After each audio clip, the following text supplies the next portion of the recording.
Disney has taken the bold and risky step of licensing the use of 200 characters to OpenAI's Sora. Meanwhile, who's going to win the raging battle for Warner Brothers Discovery? Listen on.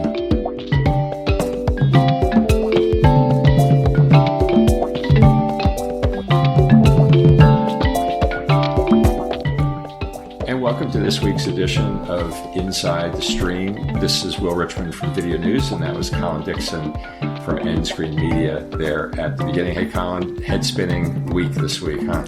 Very busy week, and in fact, there was an announcement this morning which we're going to talk about, and then later, a little bit later in the podcast, we're going to weigh in on WBD. I'm almost hesitant to do that, Will, but we're gonna take a swing, right?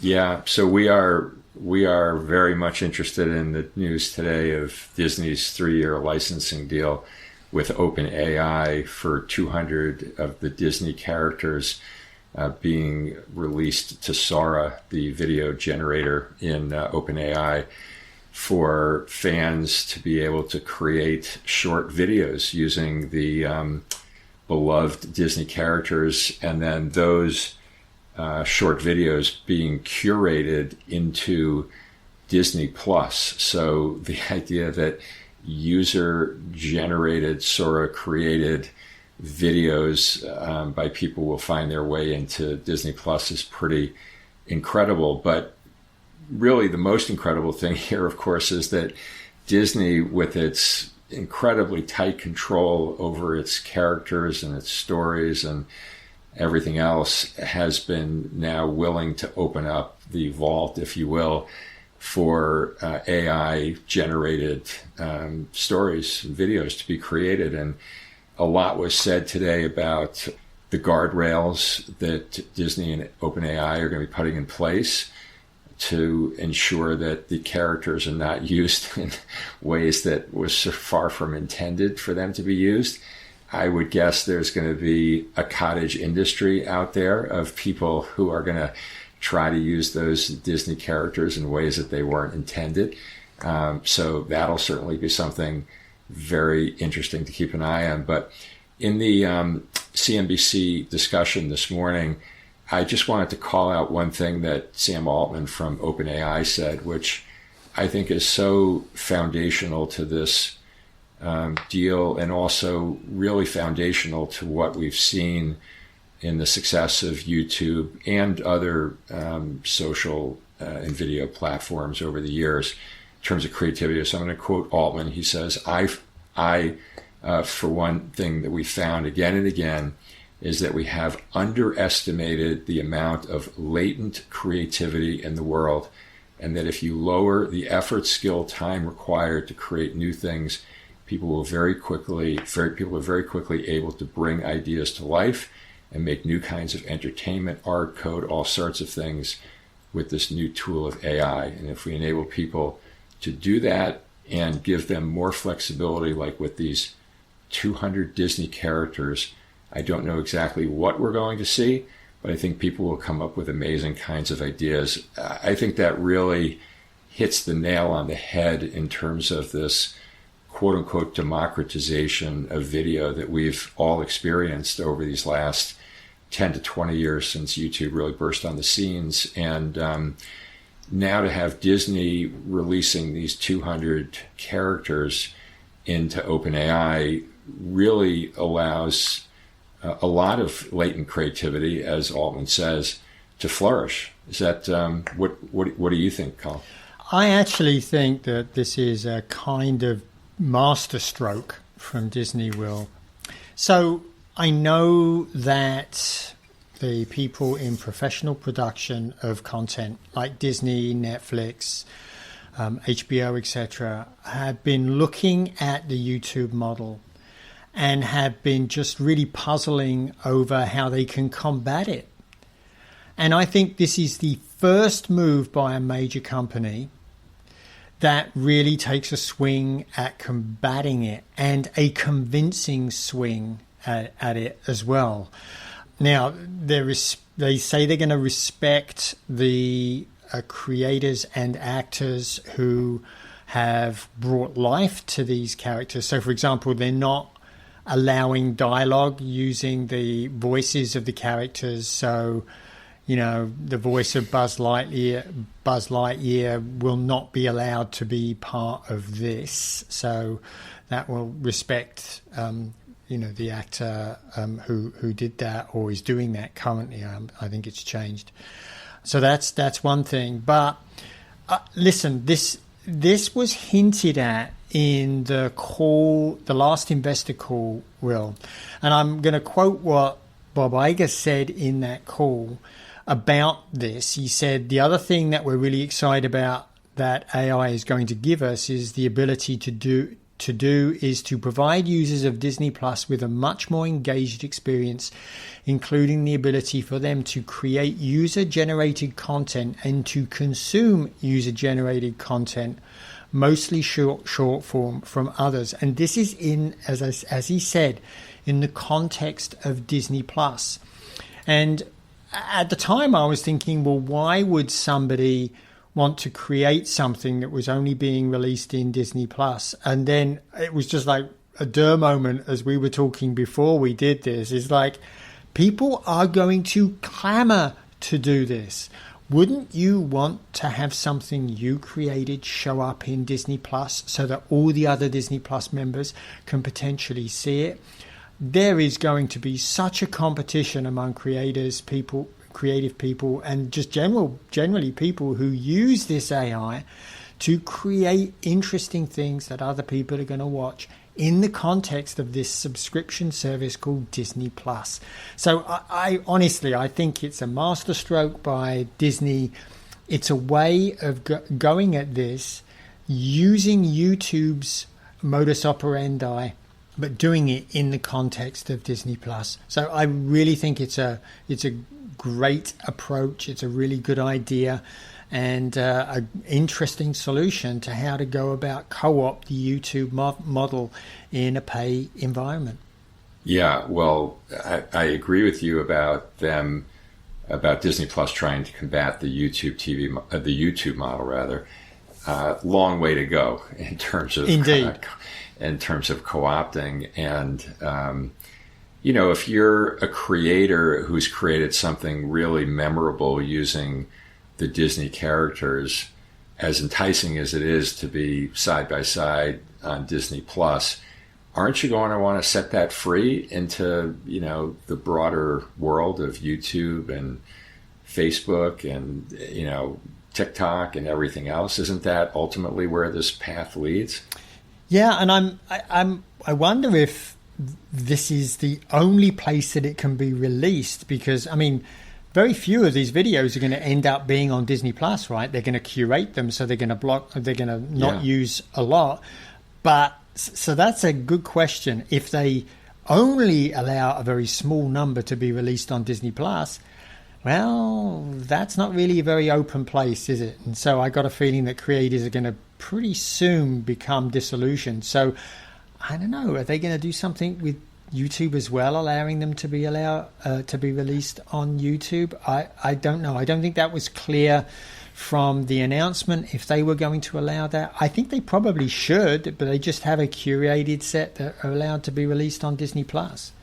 Yeah, well, one thing's for sure is that the guardrails, the so-called guardrails, are going to be tested. Aren't they ever? And one thing I will just mention, Will, in that Q3 call, Iger really started hinting at a much bigger role of Disney Plus in the Disney family. He seems to think it's going to be expanded to be a sort of nexus for cruises and for parks and for this UGC experience. If people want to know more about what he thinks is going to happen, they should check out. I've got a piece on my site.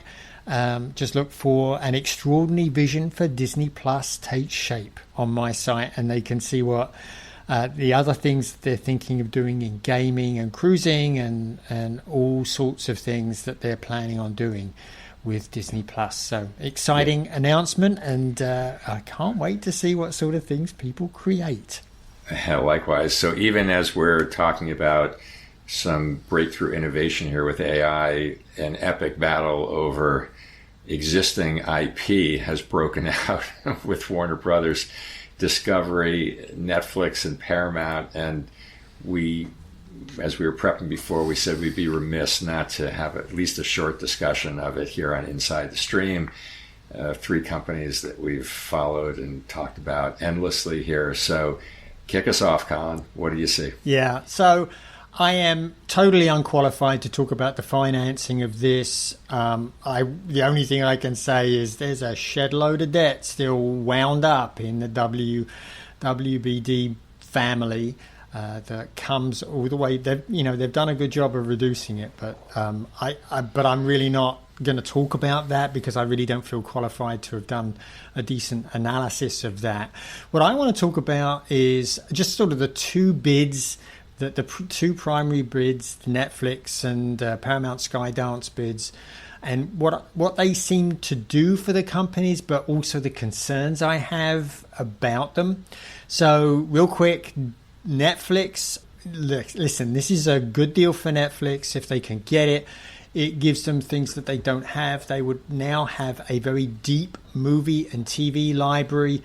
Gives them access to franchises like Harry Potter, DC Comics, Looney Tunes, The Matrix, Friends, The Sopranos, Stargate, Game of Thrones, and the list goes on. So they really don't have that broad an IP portfolio. This will give them that broad portfolio that they can begin to develop in terms of both Netflix and in HBO. So I think that's really important. It gives them a production house for both films and for television. Obviously, there's a very, very strong production house in both environments. They don't have that today. They're just developing it. So I think that's all to the good. To the bad, though, it's well known that Netflix has no affinity for either the movie industry or traditional television. So that really calls into question what they're going to do with, for example, HBO TV, what they're going to do with releasing in theaters for the traditional movies. They say they're going to support both, but, it's not clear that they have a long-term vested interest in doing that. Talking about not clear about a long-term vested interest, what are they going to do with HBO Max? This would bring the number 1 and number 3 SVOD services together. So there's a lot of question about competition there. And as I said, movie theaters. So those are sort of my concerns there. Is there anything you want to toss into the mix there before I go on a Skydance Paramount? Right. Well, if we're talking about concerns, I think the movie theater industry would be the most nervous here because Netflix has certainly demonstrated over time that it has no allegiance whatsoever to theaters. And I would think that if they were getting a hold of the Warner Brothers studio infrastructure, that they would be looking to monetize that as heavily through streaming as they possibly could. I'd just say also, Colin, that I think, this bid by Netflix, which is bold, way, way off the reservation from anything that they've done in the past. This completely breaks with their tradition of building versus buying, is a potential indication of how their business is maturing. And this sort of rewrites the script for them in terms of the bundling opportunities and also the pricing opportunities in the context of new content, new brands, new bundling. So it creates some optionality for Netflix that it hasn't had in the past. It also gives them the infrastructure, but at the same time, I think it also pushes the boundary further of people consuming in their homes versus going to the theater. Yeah, absolutely, Will. Totally agree. And I just don't, one of the things that really confuses me about the Netflix bid is how they decide what goes where. Netflix, of course, was developed.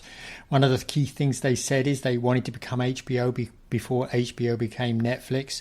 Well, now the two are in one company. How do they decide which gets released through which outlet? They say they're going to maintain the two, but in the long run, come on, they're really not going to do that. So that I think will definitely be a concern, that reduced competition.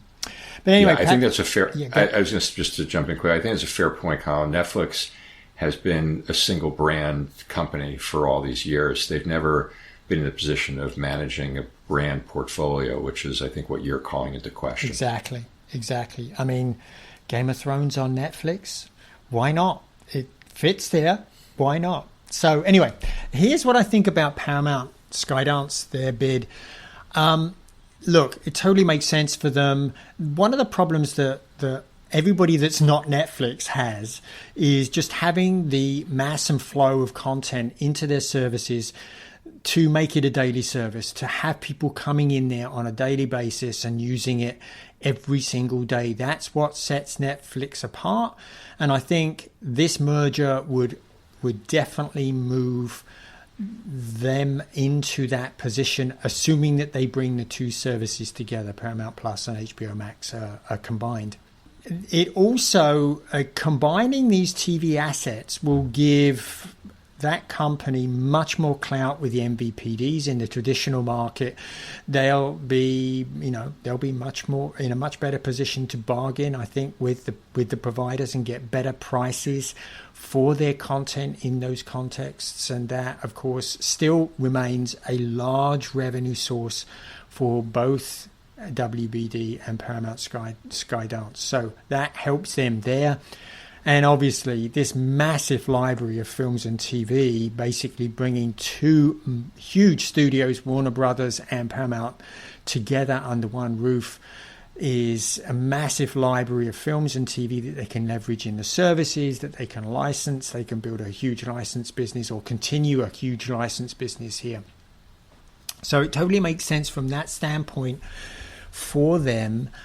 But the concerns I have, and I think probably other people have as well, is basically competitions in movie, bringing two movie houses, Warner Brothers and Paramount Plus, in under one roof, will dramatically reduce the competition in the movie business. I'll get to what some of the concerns are there specifically in a second. This also really is a worry from the competition in premium TV. Paramount has already effectively killed Showtime, which was the number one competitor to HBO in the traditional market. What are they going to do with the HBO brand? We've talked about this. We've talked about the abuse that the HBO brand has had to withstand just within the context of WBD. Goodness, this raises all of those issues again, for bearing in mind what they've done with Showtime. I am concerned about the Saudi financing. I'd need to look into a lot more detail exactly what's going on here, but bearing in mind how Oracle is doing at the moment, that might put more focus on that Saudi financing. And a big issue for me, Will, is I think this means much more layoffs in the business. Bringing those two movie theaters together, the only way it makes sense, I think, from the business side of things, is to rationalize people who are working in that industry between the two. We've seen this before. It happened. Disney did this with 21st Century Fox when it purchased it in 2019. Huge number of layoffs. Thousands of jobs were lost in the industry. That is guaranteed to happen again. And this is for an industry that is already reeling from the impact of AI and from other consolidation, and as I mentioned, the Disney thing. So that's sort of my top level concerns about the Paramount bid. What did I miss anything? What have you got? What extra have you got there? Well, I just add that I think job cuts are going to happen regardless of who wins the battle for WBD.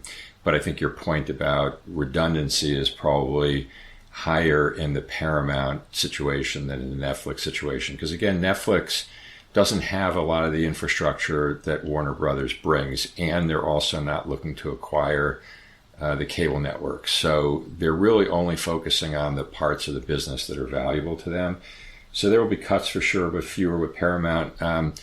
We should cut to the chase also, Colin, because obviously there's a lot of speculation as to, who's going to win this, who's going to win this battle. And I think we actually have a different take on that. You go first. I think from an industry impact, I think that the Netflix bid has a lower negative impact overall. I think both of them have strong negative impacts in the market, both for viewers and for creators.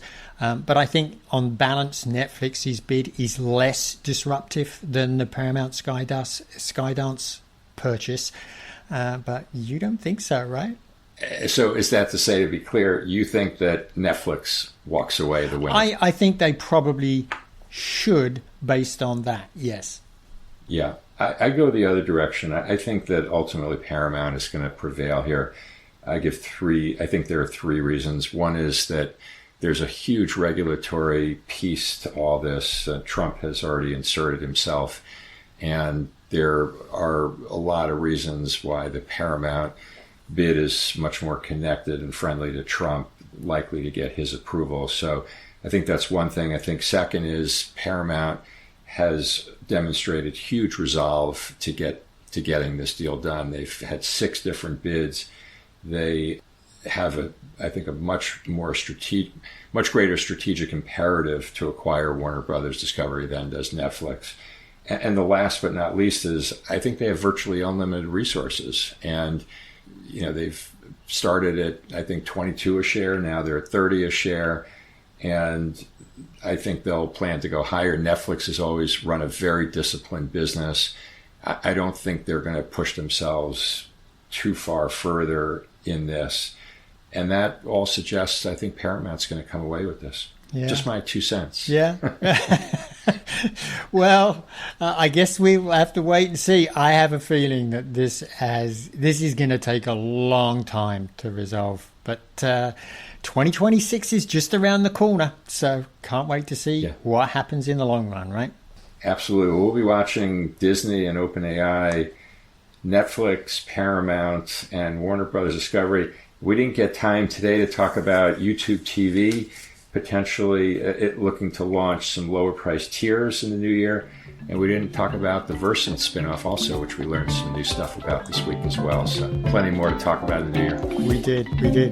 Maybe something for us to save for next week, Will. All right, Colin, good chatting. Thanks for listening in, everybody. And we'll see you all again next week.